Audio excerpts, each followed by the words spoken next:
నమస్తే అండి. నమస్తే. జూబ్లీహిల్స్లో ఎలక్షన్స్ వస్తూ ఉన్నాయి కదా, ఎవరు గెలిస్తే బాగుంటుంది అనుకుంటా ఉన్నారు? మాగంటి సునీతక్క గెలిస్తేనే బాగుంటుంది. ఎందుకంటే తను ఒక మహిళ చేతిలో ఒక రాజ్యం పెడితే ఎంతో సస్యశ్యామలంగా అందంగా చేస్తుంది. నీళ్లు నిధులు నియామకాలు అని కేసీఆర్ గారు ఏదైతే నినాదం ఎత్తుకొని బీఆర్ఎస్ పార్టీని ముందు పెట్టి గెలిపించుకున్నారో అప్పుడు 3 టర్మ్లు కూడా ఇక్కడ మాగంటి గోపీనాథన్నే ఉన్నారు. కాబట్టి ఆయన చేసిన అభివృద్ధి చూసి ఇక్కడున్న ప్రజలు ప్రతి గడపలో మా ఇంటి కొడుకు లెక్క ఉండే మాగంటి గోపీనాథన్న అనేసి వాళ్ళు అంటున్నారు. కాబట్టి ఇక్కడ జూబ్లీహిల్స్లో బీఆర్ఎస్ పార్టీనే గెలుస్తుందని అనుకుంటాను. పూర్తిగా కూడా ఎవరైతే సీఎం రేవంత్ రెడ్డి మొన్న అజారుద్దీన్ మీటింగ్లో పిలుచుకొని కూడా ఎవరైతే కనీసం నమస్తే పెడితే కూడా పట్టించుకోలేదు. చూసారా మీరు ఆ వీడియో? చూసిన. ఎట్లా ఫీల్ అవుతున్నారు? మంత్రి పదవి ఇచ్చిన అని చెప్పేసి ముస్లిం మైనారిటీలకి నేను అండగా నిలబడతా అంటూ కూడా రేవంత్ రెడ్డి చెప్తా ఉన్నాడు. ఎట్లా చూస్తారు ఇది? ముస్లిం మైనారిటీలకు ఒకవేళ రేవంత్ రెడ్డి అండగా నిలబడేటోడైతే 22 నెలల క్రితమే నిలబడేటోడు.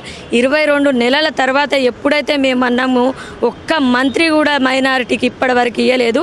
బీఆర్ఎస్ పార్టీ హయాంలో హోమ్ మినిస్టర్ కూడా ఇచ్చినాము, మంత్రులు ఇచ్చినాము, ఎమ్మెల్సీలు ఇట్లా మంచి పొజిషన్లో మేము నిలబెట్టుకున్నాము. మైనారిటీస్ని ఎప్పుడు పక్కన పెట్టుకొని నడిచింది బీఆర్ఎస్ పార్టీ.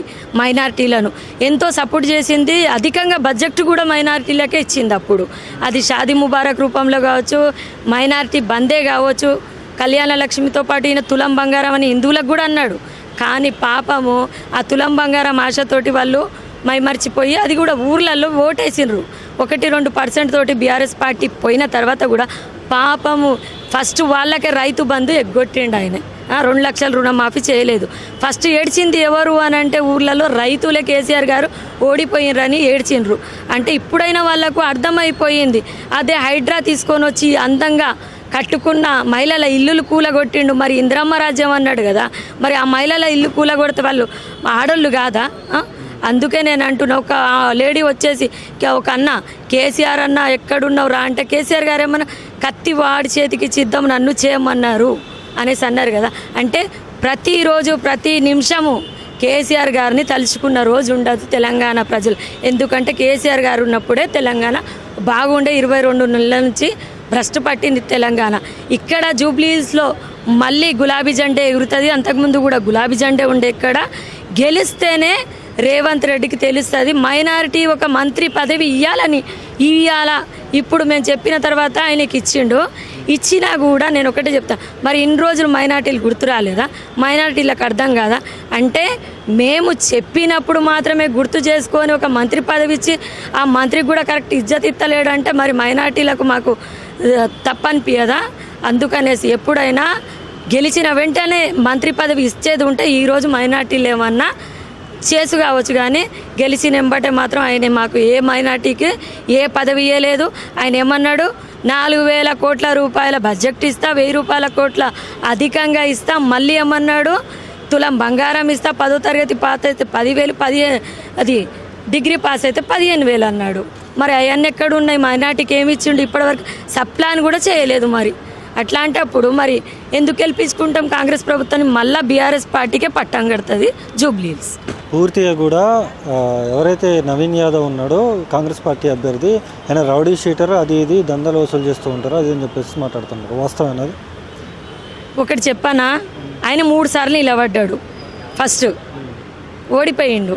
ఆయన ఒకవేళ మంచి వ్యక్తి అయితే, ఆయన వెనుక క్యాడర్ ఉంటే, ఆయన వెనుక ఎవరైనా ఉన్నా కూడా ఒకటే నేను చెప్తాను, ఆయనే ఓడిపోడు కదా. ఆయన ఓడిపోయిండు అంటే ఆయనకు మైనస్ ఉన్నది కాబట్టి జూబ్లీహిల్స్లో ఓడిపోయిండు. ఆయనకు ప్లస్ ఉంటే గెలిచేటోడు. అదే మాగంటి గోపీనాథన్న ప్రతి ఇంటి గడప తొక్కేది. అటువంటప్పుడు మాగంటి గోపీనాథన్నకి ఓటేయాలని తెలంగాణలో అందరు అనుకుంటారు. 33 డిస్టిక్లలో కూడా ప్రతి ఒక్కరు ఈరోజు జూబ్లీహిల్స్కి వచ్చి మరీ ఎక్కడెక్కడి నుండేలో ప్రచారం చేసి వెళ్తారు. ఎందుకు అంటే బీఆర్ఎస్ పార్టీ ఉన్నప్పుడు, అంటే సొంత పైసలు పాపం వాళ్ళు ఖర్చు పెట్టుకొని కరీంనగరే కావచ్చు, ఆదిలాబాదే కావచ్చు, ఎక్కడెక్కడి నుండో మహిళలే కావచ్చు, పురుషులే కావచ్చు, వాళ్ళందరూ వచ్చి దయచేసి కాంగ్రెస్ పార్టీకి ఓటేయకండి, మేము ఓటేసి ఓడిపోయినాం, మేము బీఆర్ఎస్ని గెలిపించి మళ్ళీ గెలుద్దామంటారు. అయితే పూర్తిగా కూడా మీరేమో బీఆర్ఎస్ పార్టీ గెలుస్తుందంటూ కూడా మీరు మాట్లాడుతూ ఉన్నారు. చాలామంది ముస్లిమ్స్ ఏమో మేము కాంగ్రెస్ పార్టీ మాకు ఇది చేసింది, కాంగ్రెస్ పార్టీ వస్తేనే ఇది అవుతుందంటూ కూడా మాట్లాడుతూ ఉన్నారు. అలాంటి వాళ్ళకి మీరు ఏం సమాధానం చెప్తారు? నేను ఒకటి చెప్పానా, ఎక్కడైతే బీఆర్ఎస్ పార్టీ ఉన్నప్పుడే మైనారిటీలకు మంచి జరిగిందని వాళ్ళ మనసు అందరికీ తెలుసు. వచ్చిన 22 నెలల నుంచి వెళ్ళి కూడా వాళ్ళకు మంచి జరగలేదు అనేసి వాళ్ళకు కూడా తెలుసు. కానీ ఎక్కడైతే మాట్లాడితే ఏమన్నా అంటారు కావచ్చు అనేసి భయానికి, ఇక్కడ ఉన్న కాంగ్రెస్ లీడర్ల భయానికి వాళ్ళు అట్లా చెప్తున్నారు కావచ్చు.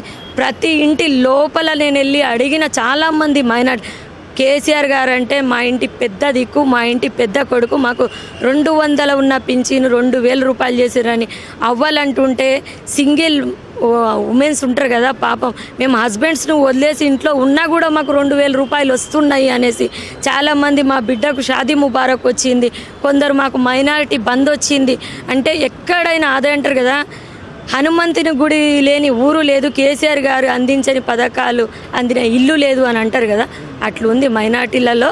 ప్రతి ఇంటికి కేసీఆర్ గారు ఏదో ఒక విధంగా పథకం అందిందే ఉన్నది.